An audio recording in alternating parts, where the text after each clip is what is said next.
The second renewal of the Tattersalls August Sale concluded with strong trade over the 2 days and a new record top price of 350,000 guineas. It was 3-year-old Frankel colt FABILIS that commanded the sale-topping price. The progressive 3-time winner for trainer Rafe Beckett, who raced in the Juddmonte Silks, is a half-brother to Group 3 winner Monarch's Glen, and despite the best efforts of underbidder Jason Singh, was signed for by Peter Doyle, one of 2 purchases on the day for the sale's highest-spending agent. We had a good look at him over the last few days, and he's a very, very nice horse, lovely balanced horse, very well behaved, and he comes from a very, very good home. We were hoping we'd be able to get him. I thought we might come a little less, or a fair bit less maybe, but there's plenty of interest in him, as you could see. The plan from now is to go to Saudi Arabia. Lot 411, the Mark Johnston-trained Zabeel Champion, also proved popular on the day, with Mags O'Toole landing the winning bid to see off underbidder Eric Cantillon to secure the 4-year-old colt on behalf of National Hunt bloodstock agent Tom Malone. The son of Poet's Voice was bought as a 2-year-old at the Tattersalls Craven Breeze-Up sale for 20,000 guineas in 2019 by Rabba Bloodstock, and now rated 104, has won 6 of his 14 races to date for owner Jabba Abdullah.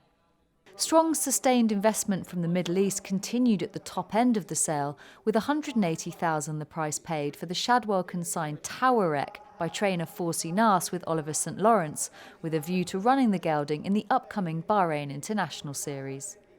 Yeah, there's 10 races over different trips. They're mainly for handicap races, 85 to 100, over different distances, spanning from early December, I think it's the 9th of December, till mid-March. The idea is to attract European trainers and owners to come down.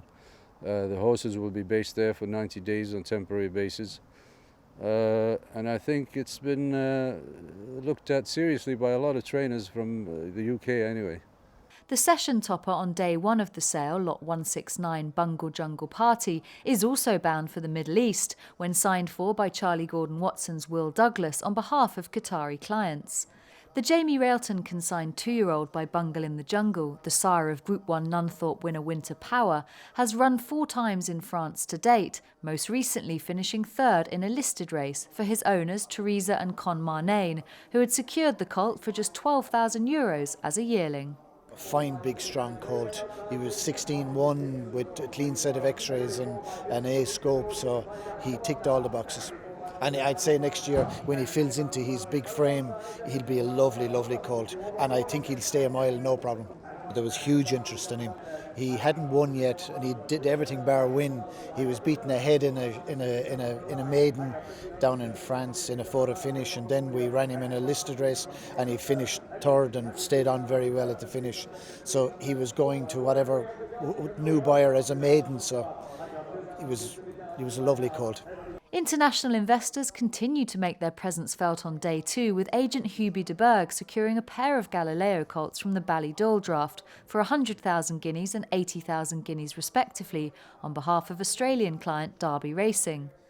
The more expensive of the pair was Lot 393 Iowa, a listed placed half-brother to multiple group performers including Hawksmoor and Royal Dornoch, who will continue his racing career in Sydney.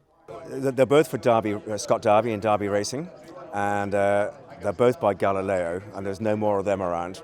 The older they get, the better they seem to get, so, Aidan's done all the hard work in preparing them, and then we'll just take them down and then win all the prize money, hopefully, if it goes like that. Idaho, the further he went out in trip, the sort of better he was becoming, so you can quite clearly see, he's a stayer, but he's got a bit of class about it as well. He's got a huge pedigree. At the conclusion of what is now the 2-year-old Tattersalls August Sale, marketing director Jimmy George reflected on the 2 days of trade. Last year's Tattersalls August Sale was the inaugural fixture, and that was born out of COVID-related necessity, really, because of the disrupted racing programme. That went really well, and on the back of that, we instated the fixture for this year, and again it's been a great success, and suggests that it may be a fixture here to stay.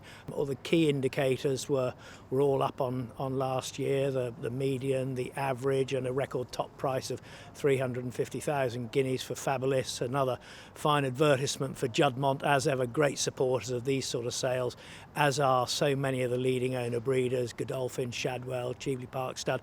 Guys like that, their consistent support for these sort of sales at Tattersalls is what makes them such successes and draws the international buyers every year and to every sale of this type.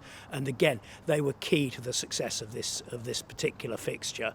We had buyers from throughout Europe and the Gulf region, as well as Australia and North America. So that gives an indication of why it was the success it was. And I think one of the other things one reflects on is how great it was to be able to stage a sale free of any real COVID-related protocols and restrictions, and to welcome people back to park paddocks, moving around freely and going about their business, in a pretty normal manner. And that was great, especially as we turn our attention to the Tattersalls yearling sales season, which starts next week with the Somerville yearling sale.